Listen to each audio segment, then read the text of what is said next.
Assalamualaikum warahmatullahi wabarakatuh. Perkenalkan, nama saya Muhammad Azmi Muafa. Saya dari Prodi Manajemen Sore. Saya akan mempresentasikan tugas akhir semester 1 mata kuliah pengantar akuntansi yang diampu oleh Ibu Desy Hargawati SE AK MSI. NIM saya 2892150164.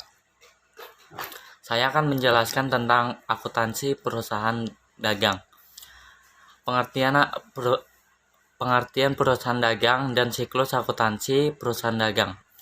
Perusahaan dagang merupakan perusahaan yang proses kerja bisnisnya adalah membeli barang dari pemasok, lalu menjual lagi ke konsumen tanpa mengubah wujud barang dagangnya.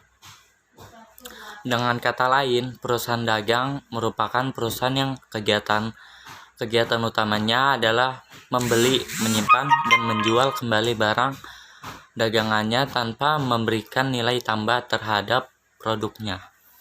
Jenis-jenis perusahaan. 1. Perusahaan jasa. Perusahaan yang menghasilkan jasa dan bukan barang atau produk untuk pelanggannya. 2. Perusahaan dagang. Perusahaan yang kegiatan usahanya adalah membeli barang dagangan dari pemasok, supplier, kemudian menjual kembali kepada pelanggan. 3. Perusahaan pabrik atau manufaktur. Perusahaan yang kegiatan usahanya adalah membeli bahan baku, input, kemudian mengubahnya menjadi barang yang dijual kembali kepada pelanggan. B. Karakteristik perusahaan dagang. Perusahaan ini juga memiliki karakteristik yang khas dan berbeda dengan perusahaan non-dagang. Karakteristik tersebut mempengaruhi proses inti dari perusahaan ini. Karakteristik perusahaan dagang adalah 1. Memiliki aktivitas utama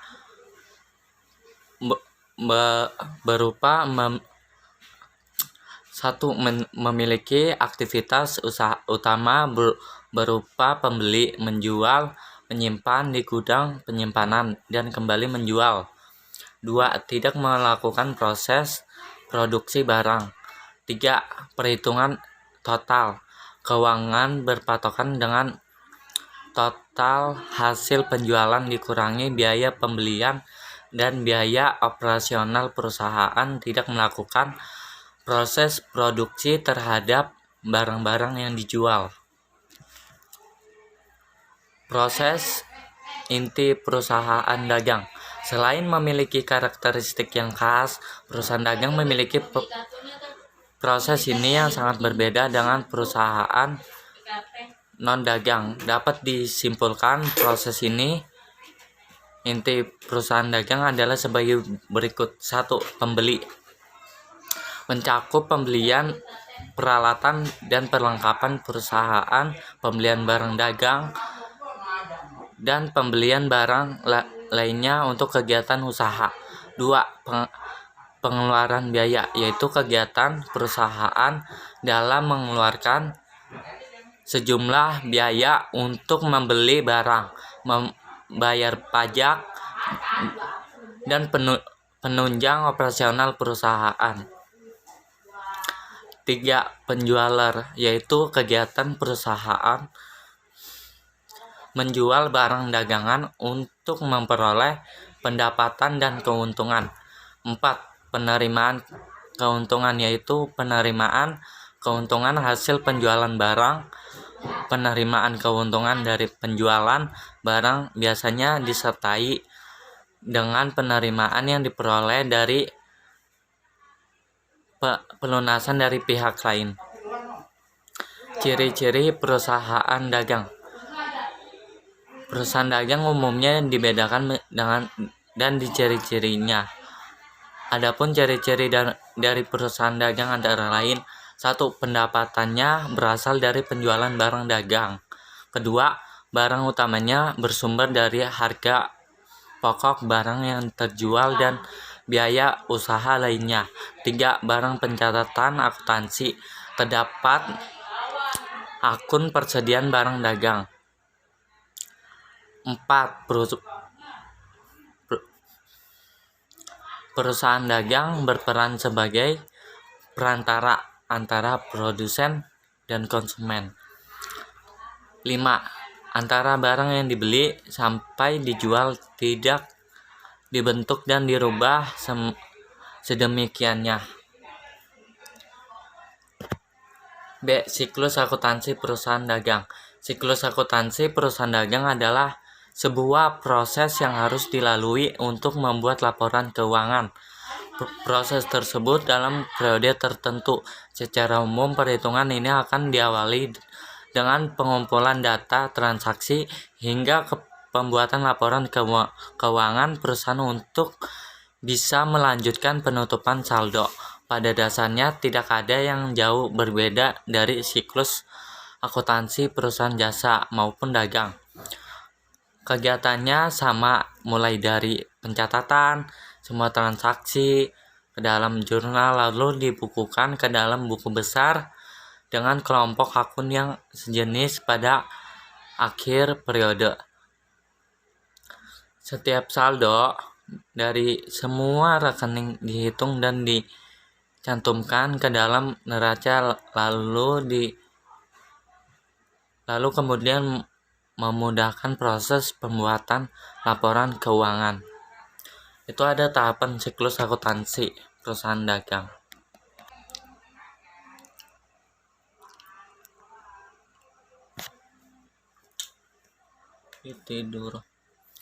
Identifikasi transaksi jurnal umum. Tahap siklus akuntansi yang pertama adalah mengidentifikasi transaksi yang terjadi pada perusahaan yang melibatkan semua akun. Terdapat 2 cara membuatnya. Identifikasi transaksi jurnal umum.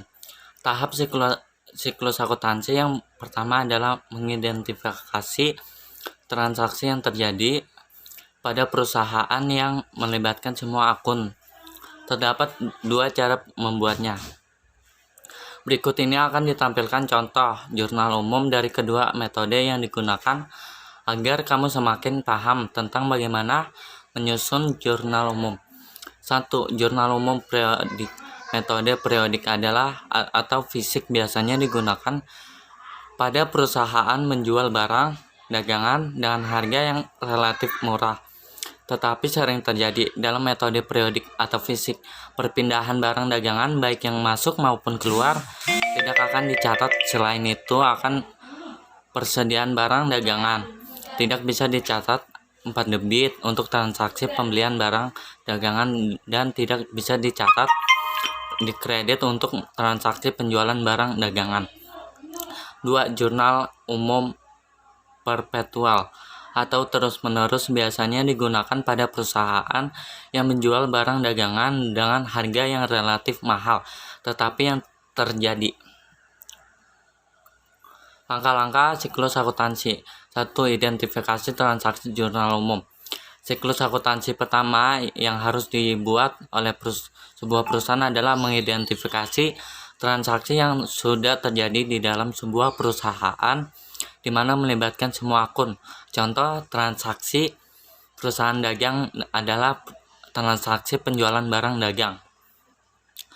2. Jurnal khusus. Kemudian dilanjutkan untuk pembuatan jurnal khusus bagi perusahaan yang mempunyai sedikit transaksi.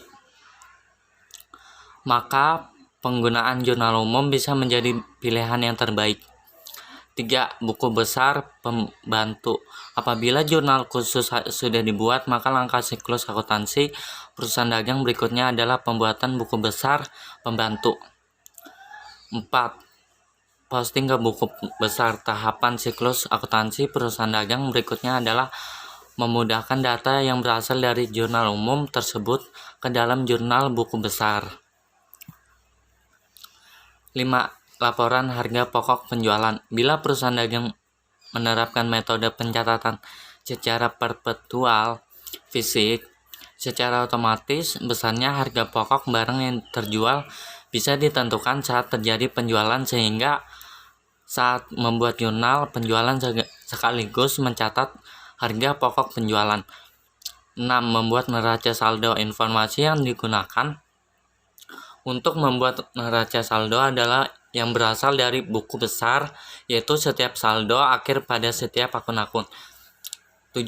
Jurnal penyesuaian. Pembuatan jurnal penyesuaian adalah akibat yang terjadi transaksi yang berpengaruh kepada jumlah akun perusahaan dan terkadang memunculkan kehadiran akun baru. 8. Neraca saldo setelah penyesuaian adalah penyesuaian neraca saldo dengan jurnal penyesuaian yang menghasilkan neraca saldo setelah ditemukan yang telah disesuaikan. 9. Menyiapkan laporan keuangan. Contoh tahap siklus akuntansi perusahaan dagang berikutnya adalah pembuatan laporan keuangan. 10. Pembuatan jurnal penutup. Di jurnal penutup inilah akan terdapat informasi seperti laba maupun rugi yang meliputi akun pendapatan serta biaya. 11. Neraca saldo setelah penutupan. Jika sudah maka akan langsung dilanjutkan. Jika sudah, maka akan langsung dilanjutkan siklus akuntansi perusahaan dagang dengan pembuatan neraca saldo setelah penutupan. Siklus akuntansi perusahaan dagang terakhir jurnal pembalik. Siklus akuntansi perusahaan dagang yang terakhir adalah jurnal pembalik. Jurnal ini sendiri biasanya tidak dibutuhkan dalam kondisi tertentu. Hal ini tidak lain karena jumlah pembalik sendiri biasanya hanya untuk jenis akun tertentu saja. Metode perpetual. 2 Februari membeli sejumlah barang dagang dari PD Agus 3 juta dengan syarat dan beban angkut sebesar 200.000. 5 Februari membeli barang dagang dari PD Sejahtera 7 juta dengan syarat 215 N per 30. 6 Februari mengembalikan barang dagang yang telah dibeli dari PD Sejahtera karena rusak sebesar 1 juta. 10 Februari menjual barang dagang pada PD Ceria sebesar 6 juta, harga pokoknya 4.500.000. Syarat pembayarannya dan beban angkut sebesar 200.000. 11 Februari membeli barang dagang dari PD Agus sebesar 6 juta dengan syarat dan beban angkut 500.000. 13 Februari pengembalian barang dagang dari PD Ceria sebesar 1 juta, harga pokoknya 700.000. 14 Februari diterima dari PD Ceria pelunasan faktur tanggal 10 Oktober 2015. 15 Februari membayar hutang pada PD Agus pada faktur tanggal 2 Oktober 2015. 20 Februari menjual barang dagang pada PD Mentari sebesar 7 juta, harga pokoknya 5 juta. Syarat pembayaran dan beban angkut sebesar 300.000. 28 Februari pengembalian barang dagang dari PD Mentari sebesar 1.500.000, harga pokok 900.000. Metode periodik. 2 Agustus membeli barang dagang pada PD Jaya dengan jumlah 5 juta, terdapat beban angkut sebesar 300.000. 5 Agustus membeli barang dagang dari PD Sejahtera sebesar 5 juta. 6 Agustus mengembalikan barang dagang yang dibeli PD Sejahtera karena rusak sebesar 400.000. 10 Agustus menjual barang dagang dari PD Ceria sebesar 6 juta dengan beban angkut sebesar 200.000. 11 Agustus membeli barang dagang dari PD Jaya sebesar 6 juta, beban angkutnya 400.000. Pengembalian barang dagang oleh PD Ceria sebesar 2 juta karena tidak sesuai pesanan. 14 Agustus diterima pelunasan faktur pada tanggal 10 Agustus 2015 dan PD Ceria. 15 Agustus membayar hutang pada PD Jaya atas faktur tanggal 2 Agustus 2015. 20 Agustus menjual barang dagang sebesar 4 juta dan beban angkutnya sebesar 400.000. 28 Agustus pengembalian barang dagang dari PD Sentosa sebesar 2 juta. Tanggal 31 Agustus persediaan barang dagang akhir sebesar 2 juta. Metode perpetual. Tanggal 2, persediaan barang dagang itu ada di saldo debit 5 juta. Beban angkutnya ada di saldo kredit debit sebesar 300.000. Utang dagangnya sebesar 3.500.000. 5.300.000. Tanggal 5, persediaan barang dagang ada di debit sebesar 7 juta. Utang dagangnya 7 juta. Tanggal 6, utang dagang 1 juta ada di kredit. Persediaan barang dagang ada di kredit sebesar 300.000.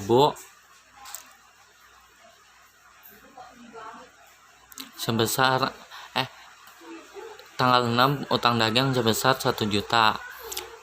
Persediaan barang dagang sebesar ada di kredit 1 juta. Tanggal 10, piutang dagang ada di kredit debit sebesar 6 juta. Terus beban angkutnya sebesar ada di debit 200. Penjualan ada di kredit 6.200.000. Harga pokok penjualan ada di debit 4.500.000. Persediaan barang dagang ada di debit 4.500.000. Tanggal 11, persediaan barang dagang 6 juta. Beban angkutnya ada di debit sebesar 500. Utang dagangnya ada di kredit 6.500.000. Pada tanggal 14 Februari, kas ada di debit sebesar 4.900.000. Terus potongan penjualan sebesar 100.000 di debit. Potongan dagang itu 300.000 di kredit. Tanggal 15, utang dagang ada di debit 3.200.000. Terus kas ada di kredit sebesar 3.136.000. Terus potongan pembelian itu ada di kredit sebesar 64.000. Tanggal 20, piutang dagang ada di debit 7 juta. Beban angkut ada di debit 300. Penjualannya ada di kredit sebesar 7.300.000.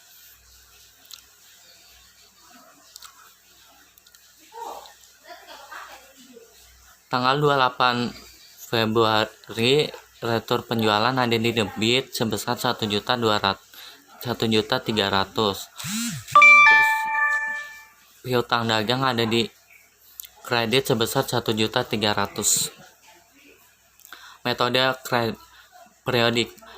Tanggal 2 Agustus, pembelian ada di debit 5 juta. Beban angkutnya ada di debit 300.000. Utang dagangnya ada di kredit 5.300.000. Tanggal 5, pembelian ada di debit sebesar 5 juta. Utang dagangnya ada di kredit 5 juta. Tanggal 6 Agustus, piutang dagang ada di debit 6 juta. Beban angkut ada di debit 200.000. Penjualan ada di kredit 6.200.000. Tanggal 11, pembelian 6 juta ada di kredit debit. Beban angkutnya ada di debit 400.000. Utang dagang ada di kredit 6.400.000. Tanggal 13, retur penjualan 2 juta di debit. Utang dagang ada di kredit 2 juta. Tanggal 14, kas di debit 4.900.000. Potongan penjualan 200.000. Piutang dagang 5 juta ada di kredit.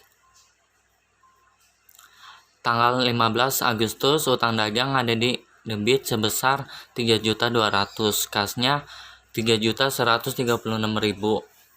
Terus potongan pembelian itu 64.000. Tanggal 20 Agustus, piutang dagang ada di debit 4 juta. Beban angkut pembeliannya 400.000 di debit. Penjualannya ada 4.400.000 di kredit. Tanggal 28 Agustus, retur penjualan ada di debit sebesar 2 juta. Sekian dari saya. Apabila ada perkataan yang tidak mengenakan, mohon dimaafkan. Sekian dari saya. Wassalamualaikum warahmatullahi wabarakatuh.